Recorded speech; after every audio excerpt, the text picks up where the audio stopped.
Hi, everybody. We don't have Zane today, so if you've been following for a little while, you know Zane typically leads these, so y'all are stuck with me. But we're going to do something different today. We're going to have, and you can see by the awesome number of people that we have here and guests that we have, we're going to have a number of different people and topics around high-performance computing and specifically turnkey high-performance computing.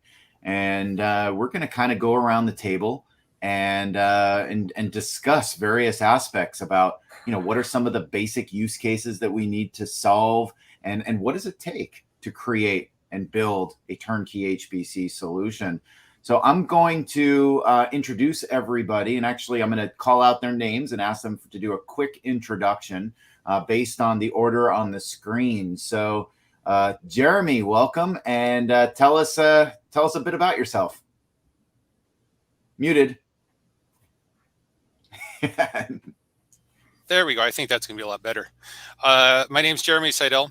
I'm a senior software engineer with Intel Corporation, but today I am representing Open HPC, which is an open source distribution specifically for HPC. And I guess the question is, anything you would like me to add? That's perfect. That's perfect. Okay. Thank you, Jeremy. Patrick. Howdy, Patrick Roberts. I'm with Skyworks. I specifically work in HPC as it relates to EDA, which is electronic design automation, and designing chips and building supers to facilitate that. Very cool. Thank you, Patrick. Dave. Hey, everybody. I'm Dave Godlov. My background is as originally as a basic research scientist in biomedical research at the National Institutes of Health. I since got into high-performance computing and worked at BioWolf at the intramural high-performance computing resource at the NIH. And I've also worked with Greg quite extensively, helping to develop what was previously Singularity and is now Aptainer. And I'm now here representing CIQ. Welcome, Dave. Thank you. John, aka Grisnog. I'm John Hanks. I am a HPC something title. I forget now what my title is. Anyway, HPC System Administrator in practice at the Chan Zuckerberg BioHub. And I manage clusters. Typically, it's always been life science clusters, although I've dabbled in CFD and climate modeling and other things along the way over the years. Very cool. Thanks, John. And for everybody, I'll typically go back and call John Grisnog or John, depending on if there's other Johns. Since there is a Jonathan, you may hear me call him Grisnog. Old habits die hard. Gary. Hi, my name is Gary Jung. I work at Lawrence Berkeley Laboratory, and I also have an appointment at UC Berkeley. I lead the scientific computing group, and we run the institutional HPC for both institutions. I've worked with Greg for many, many years, and he and I built the HPC programs at both institutions. Very cool. Thank you, Gary. Jonathan. Hey, my name is Jonathan Anderson, and I've worked as an HPC sysadmin at a number of sites in the U.S. National Lab and broader academic space. And today here, I'm happy to be representing CIQ as an HPC systems engineer and solutions architect. Thank you, Jonathan. Trevor. Hi, yeah, my name is Trevor Cooper. I'm an HPC systems programmer with the Data-Enabled Scientific Computing Group at San Diego Supercomputer Center.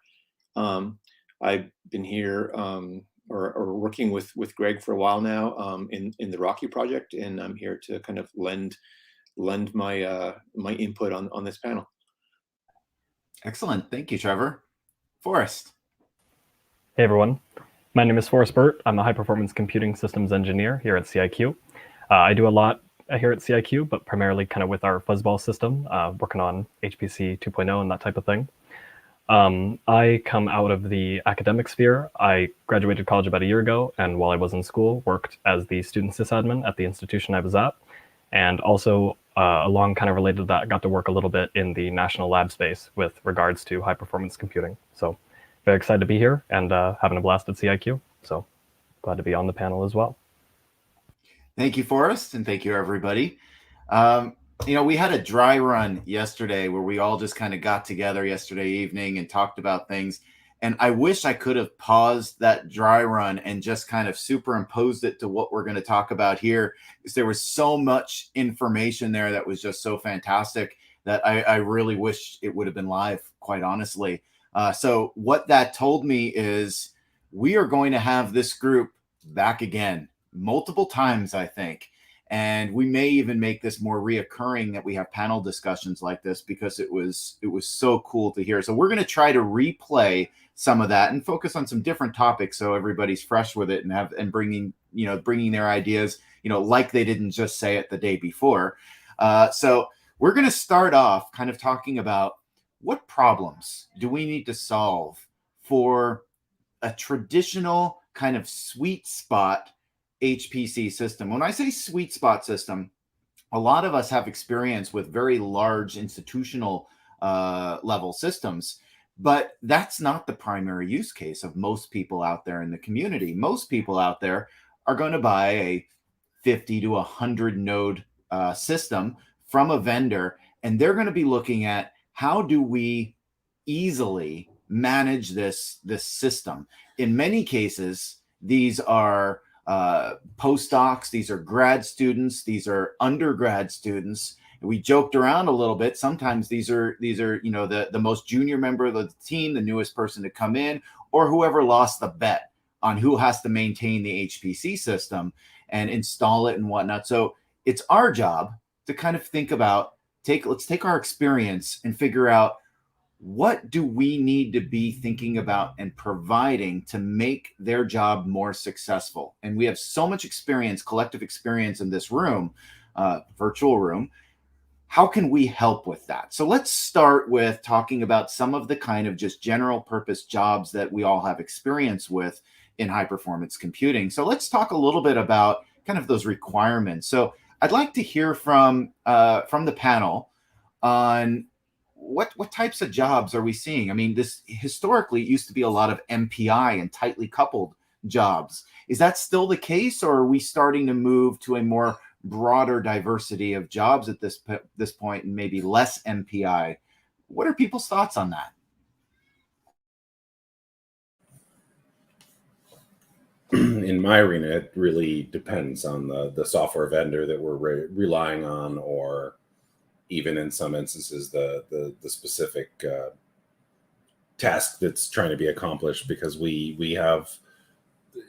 I've seen a lot of MPI and a lot of non-MPI jobs, and a lot of jobs that are MPI jobs that are not explained by the vendor that they're MPI jobs, which is always fun, because we use a lot of commercial tools in my industry, and a lot of those have a lot of underpinnings which are not fully disclosed or explained, and you kind of have to use a crystal ball to figure out what exactly they're trying to accomplish on the back end, and then profiling it and figuring out, well, we have to really optimize for specific tools in those environments. And so it's really a mixture of MPI based stuff and stuff that really wants to grow to encompass all of one physical machine. But you can sometimes lie to it and hide that you're on one specific physical machine and grow beyond that. But then you get into licensing issues, which again, I'm not sure everybody here has to deal with that, but that's one specific thing in my arena that I have to deal with a lot is vendors tend to juggle the license requirements quite a bit to optimize their cash gain. And so that can really change what you have to provide the software. Sometimes if you're utilizing a GPU, let's say, you're going to pay a more significant price. If you're using multiple sockets, you're going to pay a different price. If you're using multiple cores, that sort of thing. So it's constantly a juggle to meet the needs and demands of at least my customers. What percentage of the applications that you're dealing with in EDA, Patrick, are kind of traditional MPI versus, let's say, serial or embarrassingly parallel? I'd say only about 25% actually utilize some form of MPI in the back end. And sometimes that's OpenMPI, sometimes that's Intel, sometimes that's just whatever implementation of MPI is required. And again, it's not always disclosed that that's actually what's happening. A lot of vendors like to package that and then hide it, as I said. But from my experience, it's about 25% use MPI, and then others.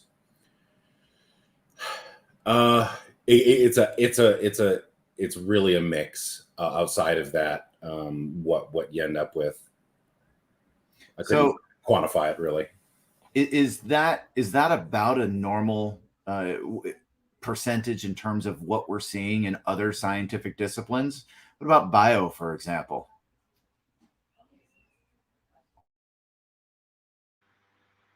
Yeah, the graphic that Trevor had yesterday pretty much sums up what I see on my systems and what I've seen throughout all my life science related clusters, which was almost everything is single node and a lot of it single core. Yeah, I think I'd agree with that. We talked about this yesterday a little bit too, and I just want to reiterate a big change that I've seen in the few years that I've been working in this area is the size or the number of resources on a per node basis that are available, right? So when I first came to SDSC, our biggest system had, I believe it was 16 cores per node, and I think it had 32 or 64 gigs of RAM. I'm installing nodes in our system today that have 128 cores and have 512 gigs of RAM each. And those aren't the large memory nodes. Like the large memory nodes have terabytes of RAM. And so on our old system, we would actually run software that would build virtual, it was called SMP, virtual systems that had large memory that appeared to the users to have a lot of memory. But nowadays we don't need to do that. We can just deploy nodes in the cluster that have more cores than say 10 or 20 nodes had in our old system, like not even 10 years ago. And so the resources on the nodes now kind of eclipse what has been available before. And so there isn't really a need to support something like MPI generally for the vast majority of our users, at least. And so we have codes that actually bundle MPI inside under the hood, and users will bring those, and they used to run on multi-node before, but they can run those codes with MPI locally on the same machine now. And so they don't change anything, and it looks like it's like a 32 core or 64 core job that used to take 4 or 8 nodes before. Now it all runs within a single node. And they don't do anything. They just run the application. It's running MPI under the hood, but just because that's the way that the developers coded it, right? That's a really interesting point. When I first started getting into HPC, there was not multi-core socket chips. And as a result, if you wanted to get up to 100 processes, 100 cores, you had to have 50 nodes, generally speaking, in dual socket systems. It's a very different situation right now. Gary, I know you run some pretty big systems at Berkeley. What are you seeing in terms of, and you support a lot of scientific disciplines, what are you seeing in terms of kind of tightly coupled MPI versus per node systems or jobs? Yeah, it's a really interesting question. And so I actually pulled some numbers last night and looked at it. And so as most people would surmise, it really depends on the domain. So we see people like the climate people and material science, nanoscience guys doing a lot, still doing traditional MPI multi-node jobs. But at the lab, altogether at the lab and at UC Berkeley, we manage about 80,000 cores, and it goes across many disciplines. But the average number of cores that a job would use I was surprised to find out that the number is 15. So they're not just single core jobs, but it's kind of a mix. But that number is kind of what I thought was interesting, is that we were talking about fat nodes, and we've always been buying fatter and fatter nodes. But maybe that's not what we need to do, or to get better utilization, we're going to have to move from scheduling from exclusive nodes to shared nodes. But that's kind of what we're seeing. The large majority, if you look at the job number by numbers of jobs, then they're all like single node jobs. Got it. So maybe this is a little bit discipline specific. Gary, I heard you say that the climate scientists and whatnot, they're still doing very kind of tightly coupled parallel MPI focused workloads. And I know we have some additional kind of realms here that we could be talking about, but I'm going to wager and say that it's really kind of maybe specific to the different scientific, the different types of science that's going on within a system, to the point where maybe that the system that we're talking about in terms of a turnkey system may actually be a little bit dictated by the type of research that they're doing. So let's expand this a little bit, right? We talked about MPI, which kind of leads right into the interconnect and the interconnect fabric that you need, right? If you have tightly coupled MPI going multi-node, you may need a higher performance interconnect fabric. And if you don't need that, the fabric may not be quite as important. But what about GPUs? Are we seeing a trend still of increasing GPUs? Yeah, if I would say yes. So we're looking at I think additional, certainly more instances of hybrid systems, traditional mixed with GPUs, mixed with scale out to alternate platforms, such as extending jobs out to the cloud as needed. And I was also going to bring up one thing, because I don't have, in my personal job, I don't have a lot of visibility into the end user applications, other than what I see through OpenHPC, which is very MPI focused, traditional HPC focused. But with the other groups that I work with, there's certainly a lot more focus on visual computing and hybrid traditional HPC and AI. If you look at it, you look at an organization, you don't have infinite money to go buy multiple systems that are tailored for each discipline you want to run. And so you look to get a good hybrid system that can cover both. And Greg, I totally agree. In the traditional MPI, fabric is going to be extremely important. But I will also say fabric is important even in any type of large data set applications where you're going to have to run interconnected storage over that same fabric. In my current environment, InfiniBand is primarily a storage network, and we're rolling it out kind of aggressively at 100 and 200, mainly for a storage network, but also as a hedge for if and when the day comes, when we really are doing multi-node GPU jobs, and we actually need that bandwidth.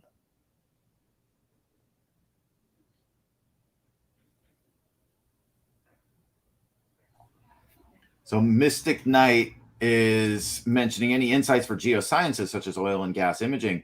So it's funny, Gary and I actually have quite a bit of experience working on those sorts of workflows at Berkeley. As a matter of fact, some of the bigger systems, some of the early big systems that we created was specifically around oil and gas and imaging. In terms of the insights that I have, and I'm going to ask Gary to jump in as well as anyone else. Jonathan, you may have experience in this as well. But typically what I've seen is for that sort of imaging, they're going to typically break that into a lot of smaller three-dimensional pieces that they would basically run over MPI. And typically those sorts of jobs actually scale extremely well over large systems using MPI. Gary, Jonathan, any additional comments or thoughts on that? I think a lot of the geocodes work well on MPI. We geophysics, geochemistry, those guys still do that type of thing. And a lot of the climate people have gone on to also use like national systems, leadership class systems, but we still see a lot of the other people in that domain using what we're calling the sweet spot HPC systems.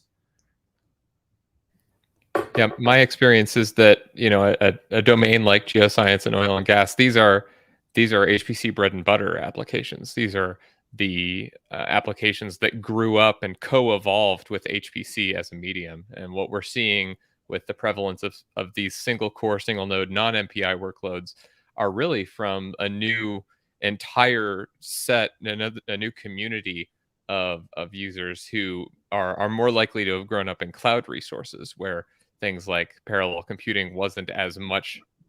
That's just not how their applications were developed. They were more developed around the cloud paradigms. And so we're seeing that get re-ingested into what we've thought traditionally of as the Beowulf cluster style HPC work of, you know, the fabric with a low latency fabric and MPI.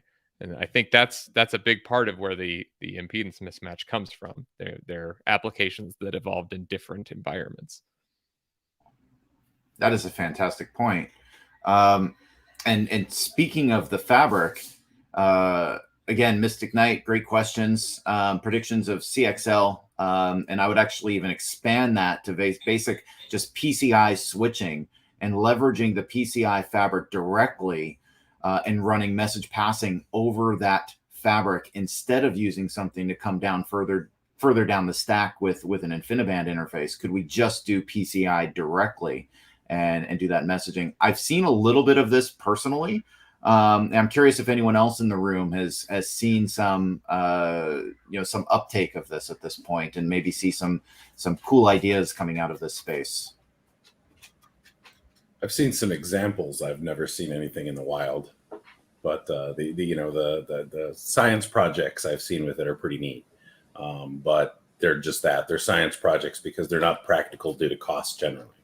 I mean, the cost of something like that at this time is so astronomical that, I mean, you're really only going to see it, in my opinion, you're only going to see it in some of the show pieces that are out there. You're not going to see that boiled down just yet. It's not quite ready for prime time, and there's not an economy of scale to bring the cost down to where it's feasible to implement at this time. But what I am seeing is, and I've seen quite a bit of this recently, is pushback on traditional speeds of interconnect. So like there's a huge push to get away from 20 and 40 gig links to go to 2500s and 400 gig links.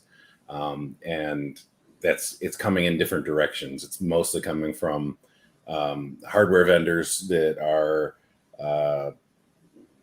sorry, I don't want to name names, coming from certain hardware vendors, and it's causing problems because the switch vendors want to go a different direction, and they want to stay towards the 40 gig and the 80s and the 160s and that sort of thing. And it's like there's competing technologies at play, and I don't know if it's due to supply chain shortages or what, but it is causing havoc with getting nodes built out that I'm experiencing. So I'm hoping CXL helps with a lot of that by creating a standard interface there.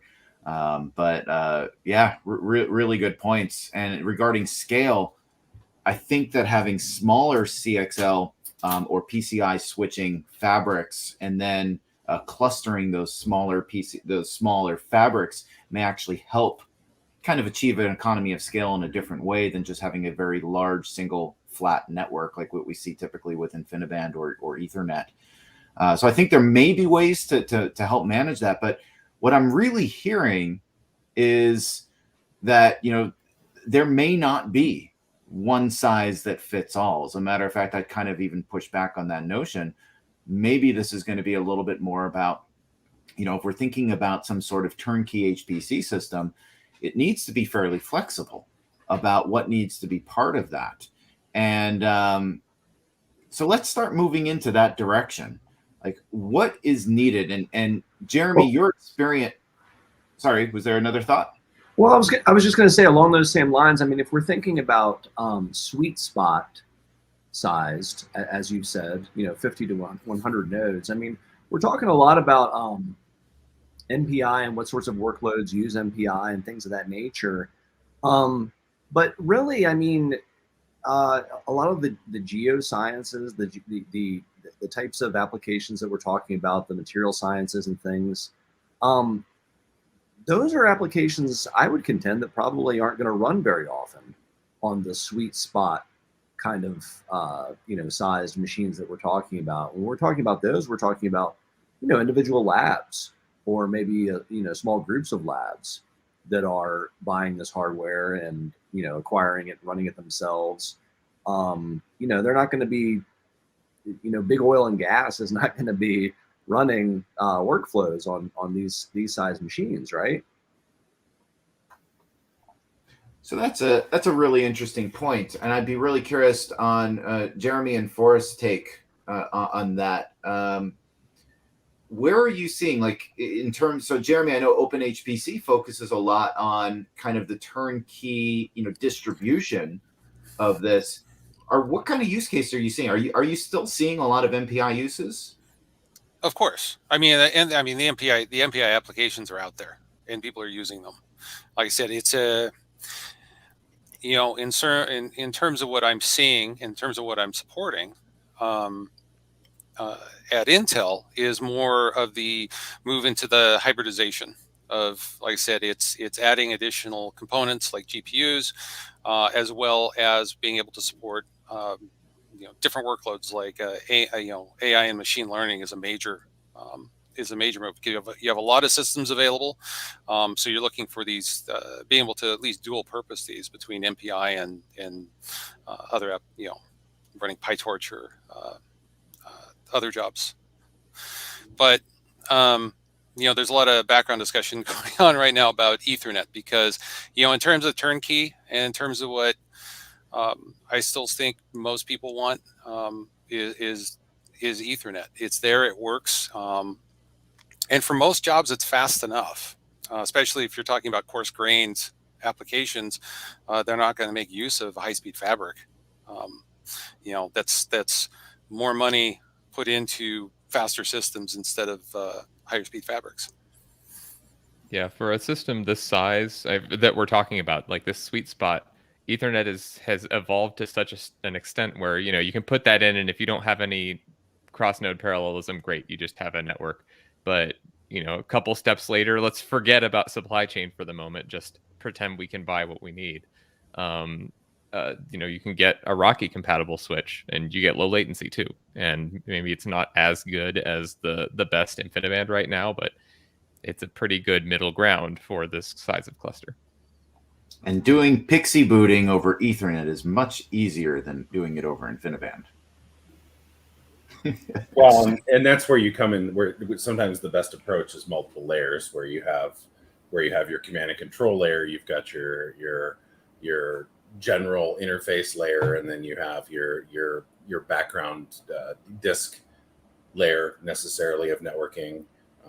Sometimes you want to segment that out. There's not the whole concept of this.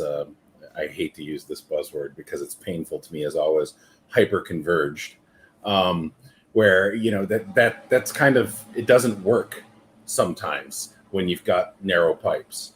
So being able to break it out into multiple segments is sometimes very useful, where you have, it adds to an administrative overhead potentially, but with the commonality of Ether is so common and so inexpensive for the most part these days.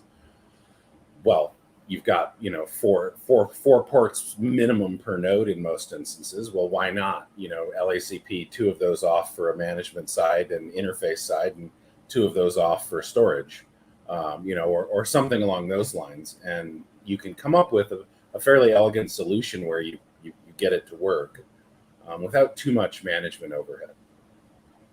So that's a really good point, as we're starting to think about, again, kind of I know it's not a one size fits all, but if we were to kind of think of it like that, maybe what we're starting to lean towards is simpler fabric, maybe more robust, more capable nodes as just the evolution of nodes is growing.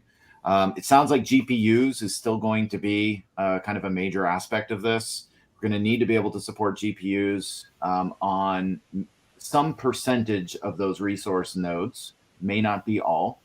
But now I'm actually kind of curious. One other area is, and we do have a question from Insane Duck. And Jeremy, I think that this is going to be aimed at you. Yeah. What's the state of ICR? Well, yeah, it's good because I actually started with the ICR program quite a ways back. So Intel Cluster Ready is not a program at Intel anymore. However, it was replaced with the HPC platform specification, which encompasses, I would say, much of what Intel Cluster Ready was trying to accomplish, which was a standardization of a base platform for HPC to provide a lot of what we're looking for in a turnkey system in terms of how it's built and the application, the software and middle layers that are installed on it. The other thing that came out of the Intel Cluster Ready was Intel Cluster Checker, and that is still very much a product. And again, when you get into turnkey systems, having a tool that allows you to rapidly check that it's working correctly is definitely helpful. And of course, the benefit now is all of the Intel tools you can get on directly from online repos. So, I wanted to. Can I just jump in here for a minute? I wanted to jump back to that thing about the simpler fabrics. Would this be a good time to do that? Because I want to put in we're seeing researchers where the sweet spot system that they have is one of several. So they typically have, a lot of people have a portfolio of computing resources that they can access. And so the sweet spot system that we're building is not only for their use, but one of the other things that they use it for is for on-ramp purposes to other systems in their company or national systems if you're in academics world. So being able to on-ramp your application onto other places or even the cloud, then perhaps you want that fast fabric so that you have the similar environment. We even get people who off-ramp on some of these because the high-speed systems maybe have architectures that are no longer suitable for their codes. That's a very good point. One thing I wanted to come back to is we're talking about applications and use cases. I'm kind of curious. I have a really big perspective and lots of opinions around containerization, as you might all know. What percentage of users and users' applications are we now seeing that supports containers? If we were to just take a guess and just say, approximately 50% of the workloads are on containers, or 20% or 80%. I'm just kind of curious. I'm going to jump through the room real quick and just tell me, in your experience, if you were to wager a guess, kind of what that would be. Trevor, let's start with you. Yeah, I can say for us, UCSD and SDSC was one of the first HPC national systems to put a containerized solution for users into the general space for them to use. And so we've got kind of a long history of supporting initially Singularity and now other solutions as well. And what I'll say is our users are typically of two flavors. One, they're an investigator who doesn't have a huge amount of resources to do building of containers or computer software development support, or they're users that we call users, but they're really kind of gateway service providers. And those users typically do have full-time staff that can work on these things. And so what we've been seeing is a number of the the gateway type user cases are deploying their software stacks with containerized solutions.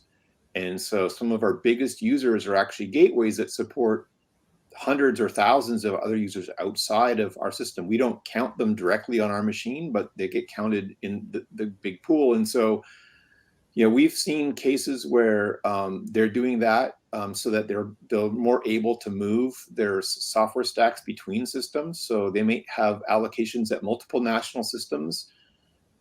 This is all grant-funded stuff. And also they're starting to branch out and kind of working on a pay-for-use model where they're having their gateway customers come in and provide funds, and they're able to run either on our systems or in the cloud as well and spin up resources on behalf of those users. And so, those kinds of cases are growing.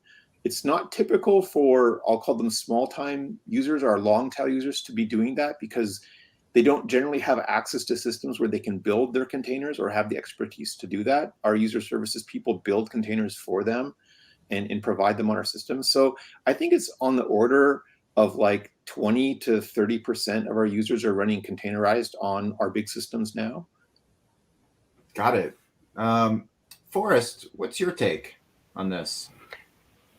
While I was at my previous institution, what I saw, we were a very small university. Like I said, we were associated with a national lab and a major kind of energy company for a state. So we had a few kind of outside institutional users that were also kind of interacting with our clusters. But what I, by and large, saw was that we were basically doing standard module file type management of applications. While I was there, when I kind of started around 2019 or so, we were starting to look into solutions like Singularity, SPAC, that type of thing. And that was where we were kind of starting to make our first forays into like actually using containers to deploy stuff out for users. So I would say that for the most part, what I saw was just traditional module file type stuff.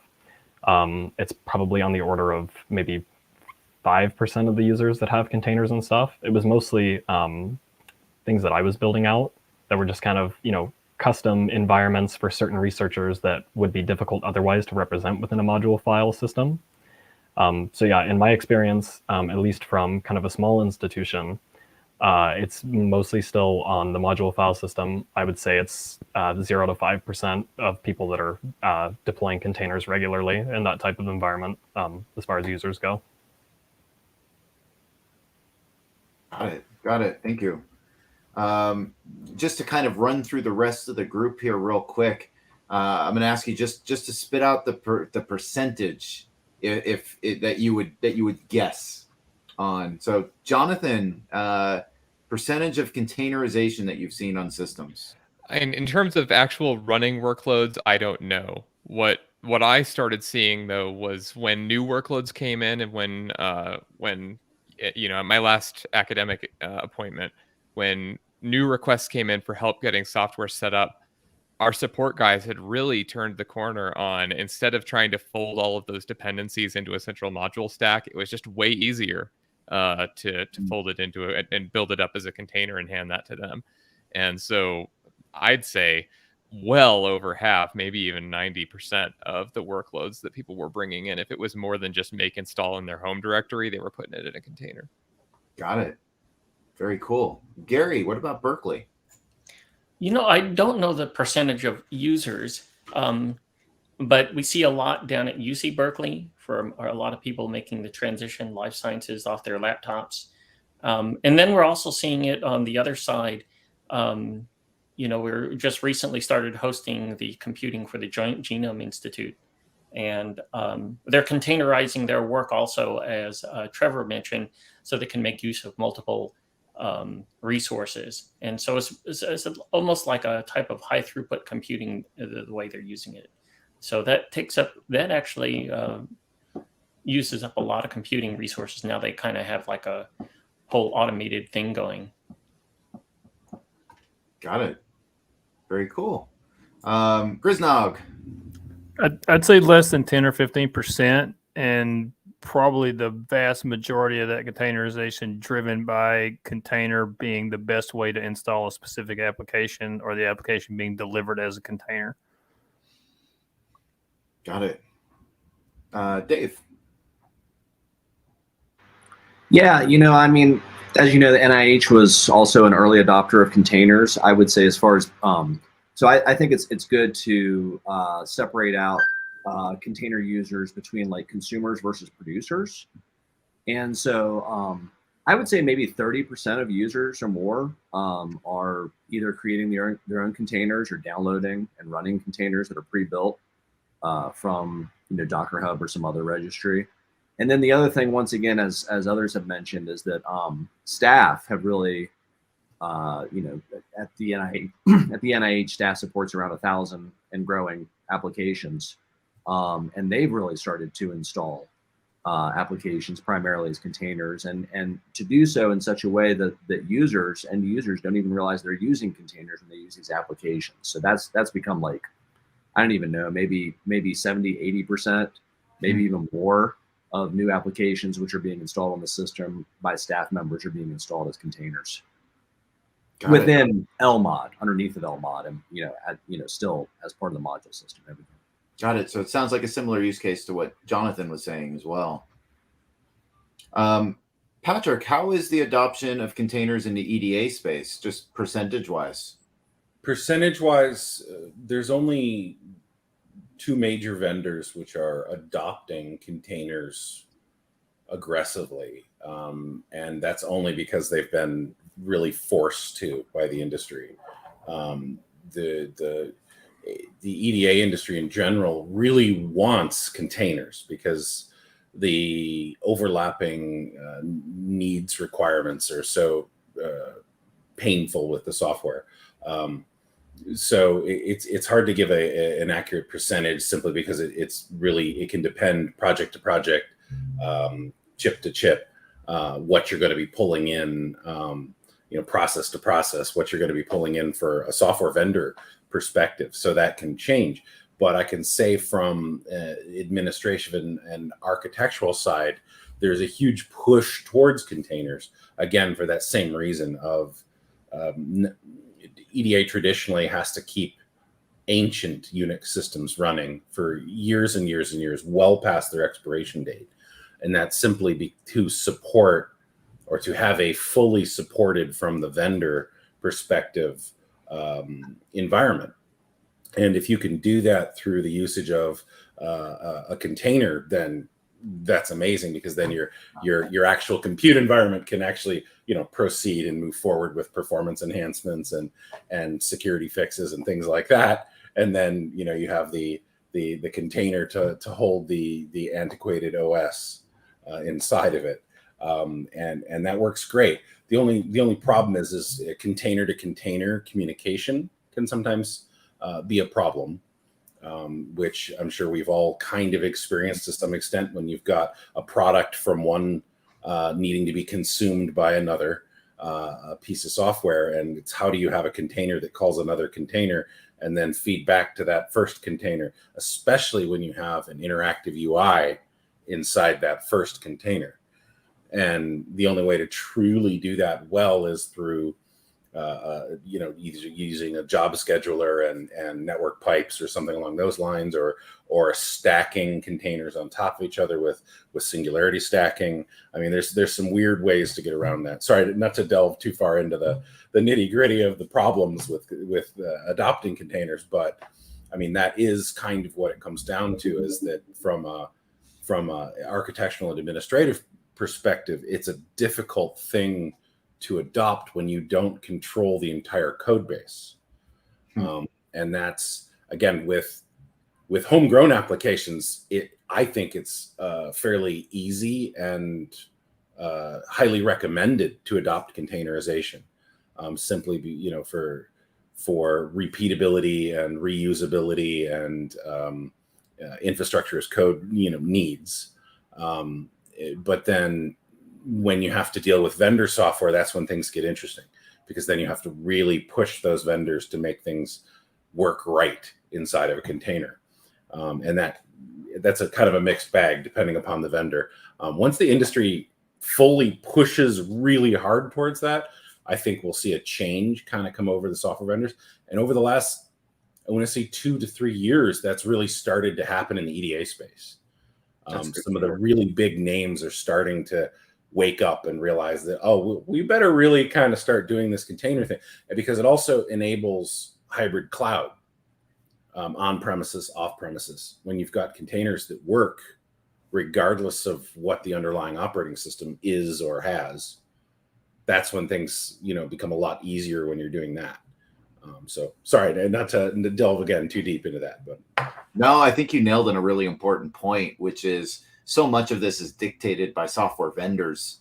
And I'm hoping over time that they see that containerization is a very good mechanism for transporting their applications around and then supporting reliable, all of the interfaces that they need underneath it. So it can be used as a solution to kind of enable bit rot, in a matter of speaking, but in a good way. Jeremy, what are you seeing on the Open HPC side? Well, Open HPC's had, I think, container availability for a while in terms of putting it for its software stack. And as well as Intel's made containers available for a number of applications as well as its tools. And if I was to take a wild guess at a number, I would say probably between 10 and 20% right now of containerized application. But I will say, I'm also supporting a team that's building a large Werewolf 4 Open HPC cluster, and it will be 100% containerized. And that is the way they keep the compute nodes relatively clean. That they expect people to come in with a containerized application and run it and then clean up after themselves. Got it. So I was hoping that containerization was going to be the magic pill to really help enable turnkey HPC, but it seems like we still have a little ways to go before we're going to get there. So we're still going to be thinking about locally installed applications and how are we going to manage that. Tools like SPAC and Easy Build, merging with things like environment modules and LMOD, I think are going to be really still kind of critical tools that we're going to need to be leveraging. So I'm going to close, and I know that we still got like another 15 minutes ish, but I'm going to close with, and there's a great question, by the way. So before I get to closing, I think we may even have a few more questions. This kind of touches on, Patrick, I think it was you who kind of mentioned going hybridization with containers from on-prem to cloud. And so this is an example of, it's kind of a specific question regarding EFA on AWS. I'm not incredibly familiar with use cases running on EFA specifically in AWS, and I don't know if anyone else is more familiar than I am. I'm going to call out Forrest because I think you've been working on some of this, but if not, tell me to be quiet and pass the mic. I have been. So yeah, for anyone not familiar, the Elastic Fabric Adapter is something that AWS provides to give RDMA capability to their compute nodes and kind of doing operations over there. You can get fast networking, but by my understanding, the EFA adds the remote direct memory access component of it and leads to like a lot of the performance gains that you expect out of it. It's not like InfiniBand under the hood. It's a little bit of a different setup that Amazon has put together. But by my understanding, it still presents to a system like it is based on kind of an InfiniBand interface, like with verbs and stuff like that. And so my initial, this is still something that I myself am kind of, like I said, working on here. I would say tentatively that most applications that can utilize an InfiniBand interconnect would be able to use the EFA, because on a programmatic level, I believe the way they're accessing that is very similar. And what I've seen is, like, for example, I'm working with Lamps at the moment. All it took to get Lamps up and running within a container in an environment on AWS with the EFA was basically just installing the EFA into there and then building against that. And I've done something similar with GrowMax as well. And so, yeah, there's the bigger consideration, I think, with regards to this with containers, is making sure that this is the network stack that's accounted for there, like making sure that you have this cloud version with the EFA installed in it. And this kind of touches on something that I've started to find with existing container registries out there. There are a lot of existing containers that are made for HPC, but these containers are built with basically just InfiniBand stacks in them. And so there actually becomes modification that you have to do in order to get the EFA running inside of some of these pre-built containers that are available. And in a lot of cases, because they've compiled their applications against like the OpenMPI and stuff like that, that you can install with the, a lot of times because they've already built their applications against a different version of OpenMPI, for example, than the Elastic Fabric adapter will want to install and build against. A lot of the times, like I said, it becomes necessary to either modify these containers or more reliably just rebuild the applications from the ground up in kind of a configuration that expects that they're going to end up being run in the cloud with the EFA and stuff. So there's a lot of considerations there. But yeah, in general, I would say most applications can support it. It's just a matter of installing them in such a way that that's what they're going to be expecting to use as their interconnect and kind of network stack. Does OFED support EFA? I'm not sure, actually. Okay. I'd have to look into that a little bit more. All right. And another question, thoughts on on-prem versus cloud HPC solutions? There's two questions, actually. The first one, and then the second one, will there be a point where it will be cheaper to do HPC in the cloud versus on-prem? I'm going to actually, I want to take a stab at the second one, and then I'll open it up to anyone else who wants to jump in. At Berkeley, in my role with Berkeley, and it's funny with my previous manager sitting here on the panel with me, but upper management, I would say going back about 15 years ago, we started seeing a lot of requests from upper management to figure out what is our cloud strategy, specifically for high performance computing. And this has come up a number of times over the years, and I've heard many people kind of describing this, that this continues to come up. There are times in which it makes sense to do HPC in the cloud versus on-prem. And typically, in my experience, on the models that I've seen and run, it mostly has to do with when you're not running dedicated resources. If you're running dedicated resources, it makes more sense to do that on-prem. But if you're doing bursting or inconsistent high-performance computing use cases, in many cases, that makes more sense to do up in the cloud, because then you don't have your equipment purchases and management of that equipment that you have to maintain. So you can run your HPC for 1 month, and then for the next 11 months, you're not paying anything. So that's my take of it. Are there any other points? I mean, does anyone else have a counter opinion to that?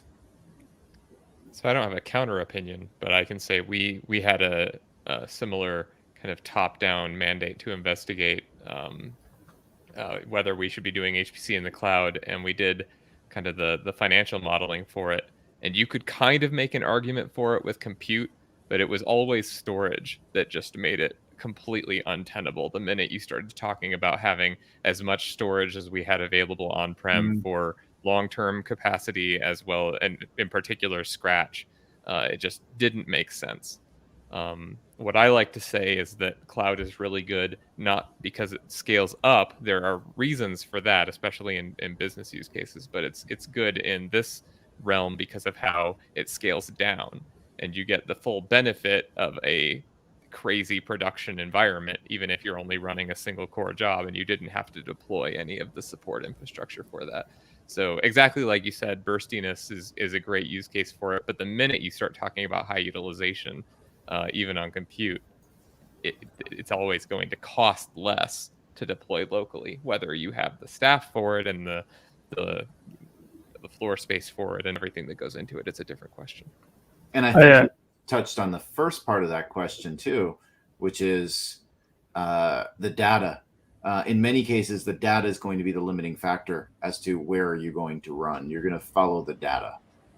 Grisnog, I think I accidentally cut you off there. Please. Yeah, I have a long list of biases against cloud, but I'll pick my absolute favorite one, and I think the one that gets the most overlooked, and that is every dollar spent in the cloud is a lost opportunity cost to have something that you have locally that you can use later. And that ties into the thought process behind the cloud. So in our environment specifically, and I'm involved in a big migrate back from the cloud right now that's super painful. The BioHub pays and does a good job recruiting the best scientists possible to do research. I'm involved in a big data migration back where I realized after listing all the files that we have in Amazon, I had just spent probably $1,000 just listing files. And we have a lot of data up there. And since then, everything I do, no matter what I do in this migration, move a file, bring a file back from Glacier, everything I do has this back of my head context of how much money did I just spend? How much money did I just spend? When you're trying to get the best researchers possible to do the best science possible, you don't want them devoting their brain power to wondering how much money they just spent. You want them focusing on the science.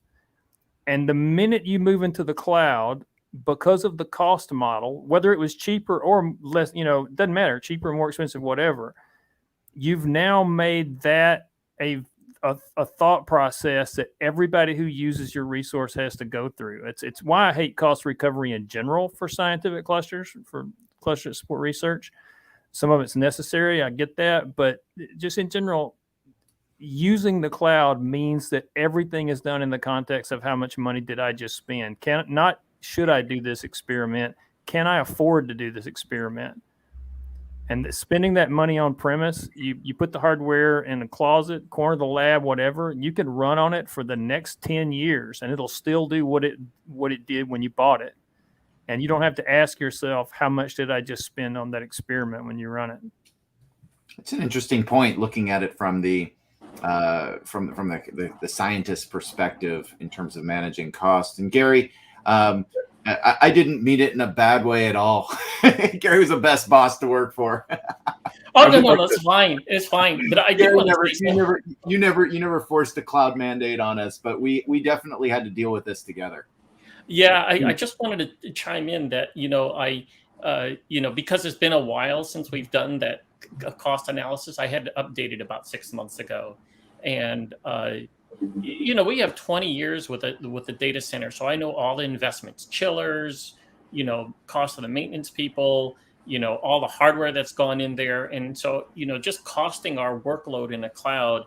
If I was going to give it to you in round numbers, including academic or institutional discounts, it's roughly about 3 times as much to run in a cloud. And if you then we took, we modeled it, taking into account things like reserved instances and every kind of trick you can do to get the discounts by committing more.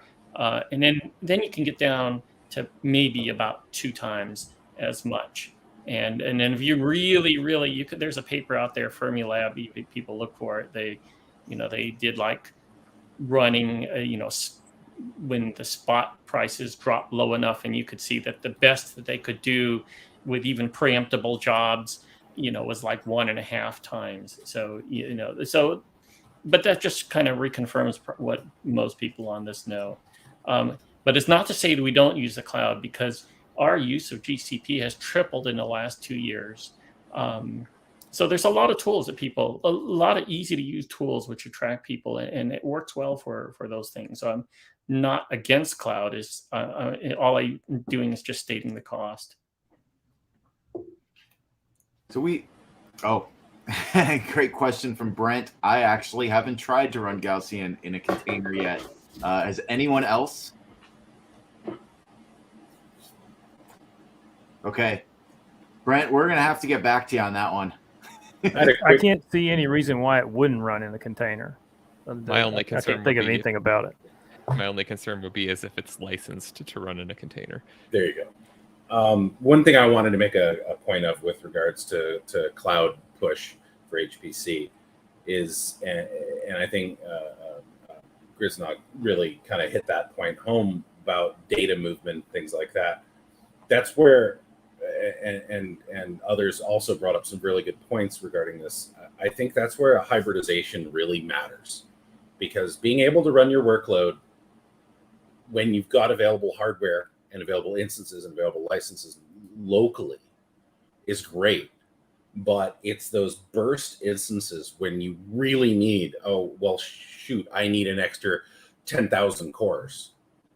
Well, what's the infra cost on that? What's the supply chain on that? How long will it take me to get that? How much power needs do I have? How much cooling? How much do I have racks open? Do I have, all of the logistics to getting that additional 10,000 cores? Well, when those additional 10,000 cores aren't going to be needed 3 months from now, that's when it really makes sense for cloud usage, is for that burst need. And then if you have the facilities for hybridization set up, whether it be block level or on-demand block level data transfer between on-prem and off-prem, that's really key to kind of fixing, I think, the data movement issue. Essentially local scratch, and then output is then block level transferred back to your environment essentially on demand.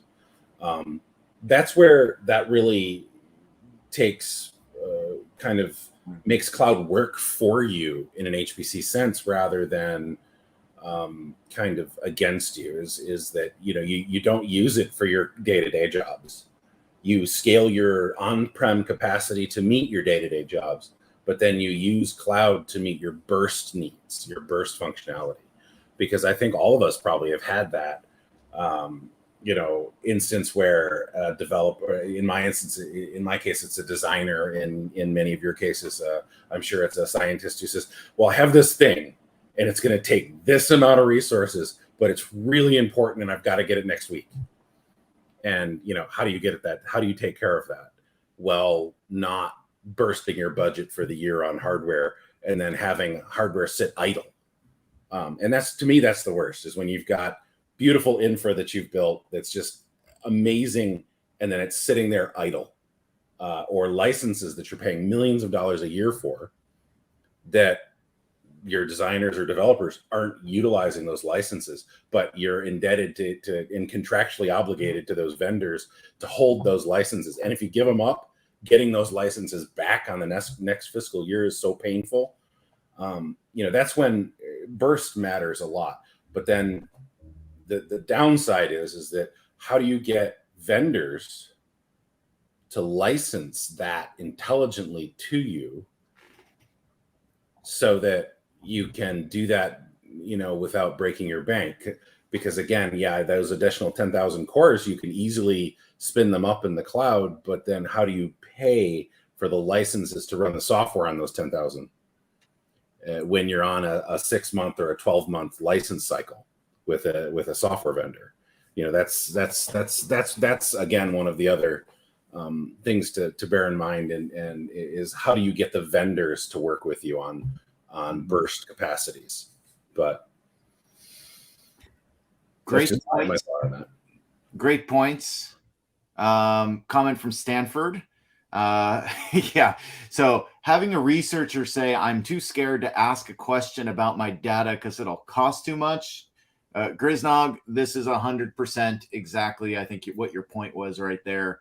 And I completely agree. Not a great way to do research and to encourage research.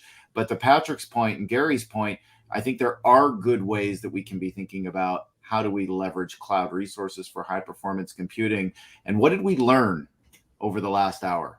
Well, first we learned I'm not a great panel moderator because we're over time and we didn't even get to like a quarter of the questions that I wanted to get to and where we wanted to get. So, but we learned a lot of other stuff really as well.